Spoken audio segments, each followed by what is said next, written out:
Donc qu'est-ce que Java pour le desktop?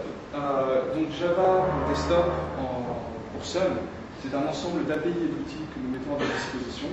Nous avons les outils de déploiement, on reviendra sur ces outils-là. On a le cœur de Java pour les clients riches avec Swing, AWT et Java DB. Donc ce sont ces choses-là que nous n'aborderons pas vraiment en détail aujourd'hui. Et des API orientés médias, donc pour acheter des vidéos, pour diffuser de la musique, pour faire de la 3D. Et à la fin de la journée, on verra une petite démo avec l'utilisation de la 3D au cœur de Swing pour faire des interfaces graphiques. Donc, toutes ces API reposent bien évidemment sur les API de base fournies dans le JDK, donc vous devez déjà bien connaître. Pour utiliser le tout, vous avez à votre disposition de nombreux frameworks qui vous permettent d'aller un peu plus loin que les API que nous fournissons. Donc on en cite quelques-uns ici comme la NetBeans Platform, Spring RCP ou JBeans. Ce sont des plateformes beaucoup plus évoluées que nous n'aborderons pas encore aujourd'hui. Nous, on sera entre le carré vert et entre le carré rouge.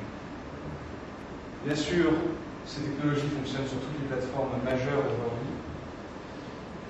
Et cela vous permet de créer tout un tas d'applications, que ce soit du business ou des applications médias, comme le lecteur de musique que vous venez de voir. Donc, quelques chiffres pour Java sur le desktop aujourd'hui. Java, dans le monde, c'est 4,5 millions de développeurs. Ça fait beaucoup de gens. Et on entend surtout parler de Java, vous savez, de J2E. Donc J2E partout, les serveurs, les frameworks pour le web. Et en fait, il y a plus de développeurs qui font des clients riches avec Java que de développeurs qui font des applications serveurs. Donc, le but de cette présentation est un peu de remettre les choses dans l'ordre et de vous montrer que nous aussi on sait faire des choses excellentes et qu'il n'y a pas que. Comme on l'a dit, Swing est le toolkit graphique dominant aujourd'hui et cette comparaison a été faite avec les MFC de Microsoft, les WinForms, .NET, Qt et toutes les autres API auxquelles vous pouvez penser. En termes d'utilisateurs, un reproche que l'on fait souvent à Java est le problème du déploiement. Est-ce que les utilisateurs ont Java sur leur machine? Est-ce qu'il est difficile de faire installer Java à vos utilisateurs? En fait, 87% des PC dans le monde ont une plateforme Java, quelle qu'elle soit. Il y en a beaucoup encore qui sont bloqués vers la machine virtuelle de Microsoft. Mais plus de 50% de ces machines ont la machine virtuelle de Sun. Les versions 1.4, 1.5 et puis pour certains les versions 1.6 qui sont disponibles en bêta. On a également des accords avec tout un tas de fabricants comme Dell ou Sony pour distribuer le JRE sur les nouveaux ordinateurs. J'ai été surpris par exemple lorsque j'ai acheté mon ordinateur portable il y a 2 mois environ de trouver la dernière version en fait de Java 1.5. Donc il n'y a pas besoin de je suis désolé, je viens d'arriver des États-Unis, c'est un peu difficile de me remettre en français. Vous n'avez pas hésité, vous pouvez déployer des applications Java aujourd'hui sur le desktop.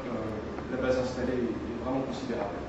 Nous avons également des chiffres très intéressants sur le téléchargement sur java.com, java.com qui est notre site orienté utilisateur, à l'inverse de java.sun.com qui est pour les développeurs. Donc aujourd'hui, on compte environ 15 à 20 millions de téléchargements chaque mois du JRE, c'est-à-dire Tiger, la version 1.5. Dans ces chiffres-là, nous prenons en compte les mises à jour automatiques proposées par Java, mais cela fait quand même un nombre considérable de nouvelles installations chaque mois, et donc le base d'utilisateurs grandit de plus en plus. On a beaucoup travaillé également dans les dernières versions à réduire la taille des téléchargements, qui était encore un des gros reproches que l'on faisait à la plateforme Java. Aujourd'hui, le téléchargement d'une nouvelle version de Java est aux alentours de 7 mégaoctets, ce qui, avec l'évolution des accès Internet à haute vitesse, est quelque chose d'assez négligeable.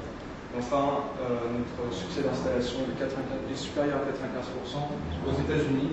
Donc les utilisateurs n'ont absolument aucun problème à installer Java, même s'ils ne savent pas forcément ce que c'est, ils l'acceptent sans problème. Donc voici une petite évolution de nos téléchargements sur java.com et java.sun.com. Vous pouvez voir qu'en 2005, donc c'est l'arrivée de Tiger, la version 1.5, nos chiffres ont complètement explosé. Donc si vous hésitez encore à passer à 1.5, sachez que de toute manière, beaucoup de gens l'ont et que ce ne sera pas un souci pour vous. Une comparaison de la taille de téléchargement. Donc, nous avons inclus dans cette diapositive quelques applications qui sont communément téléchargées et installées par les utilisateurs. Nous avons la base de Flash, évidemment, qui est toujours aussi petit. Mais on peut voir des comparaisons par exemple avec MSN Messenger, un outil de dialogue, ou avec un lecteur DX. La plateforme Java se positionne très bien et que ce n'est pas rebutant pour les utilisateurs d'avoir un téléchargement de 7 mégas. À l'opposé de le framework 2.0 de Microsoft qui vient de sortir, qui est beaucoup plus important en téléchargement que la plateforme Java. Maintenant, je vais vous présenter quelques applications Java populaires auprès des utilisateurs classiques. Donc, ceci est LimeWire, vous en avez peut-être déjà entendu parler. C'est un client de peer-to-peer pour faire du partage de fichiers. Et c'est l'un des plus gros succès sur le site download.com depuis plus de 2 ans. Ils ont des centaines de milliers de téléchargements par semaine et ils distribuent avec leur application la plateforme Java. Donc c'est un gros succès qui montre que Java sur le desktop est aujourd'hui tout à fait possible et avec succès. Yahoo utilise Swing et Java pour son site builder, qui est un éditeur HTML proposé aux utilisateurs pour créer leur site web. C'est une application qui s'intègre relativement bien à l'environnement des utilisateurs. C'est utilisé par des milliers d'utilisateurs tous les jours, sans aucune difficulté. Broker, qui est une application un petit peu plus spécialisée, c'est une interface pour des applications de recherche, pour permettre de rechercher plus facilement des informations. On utilise ça chez Sun, par exemple, en interne, pour toute notre bibliothèque d'articles et de livres. C'est une très belle application qui a également un bon succès dans certaines entreprises et auprès des utilisateurs finaux. Maple, certains d'entre vous connaissent peut-être déjà, c'est une application scientifique dédiée aux mathématiques. C'est un gros outil assez complexe, dont l'interface graphique et une partie du moteur est en Java. Il y a plus de 3 millions d'utilisateurs. Vous pouvez voir succès dans de nombreuses universités, que ce soit aux États-Unis ou en Europe. Et c'est vraiment une très belle application. Si vous avez l'occasion d'y jeter un œil pour voir ce que vous pouvez faire une grosse application en Java sur desktop, c'est un très bon exemple.